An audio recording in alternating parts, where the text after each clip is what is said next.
বাবা মানে যার হাত ধরে হাঁটতে শেখা। বাবা মানে এক অপরন্ত পরিচয়ের ভাণ্ডার।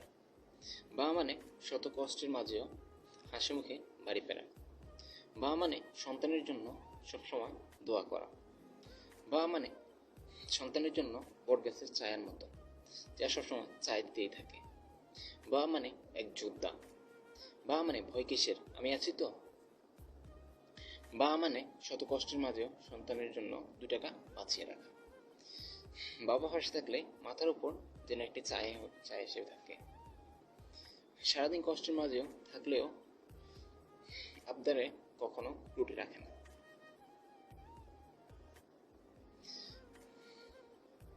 বাবা হচ্ছে পৃথিবীর মাঝে পাওয়া একটি সেরা ব্যক্তি।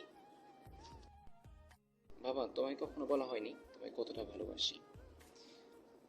আজ দূরে থেকে বুঝতে পারছি তোমার কষ্টগুলো কিভাবে আমাদেরকে মানুষ করেছে।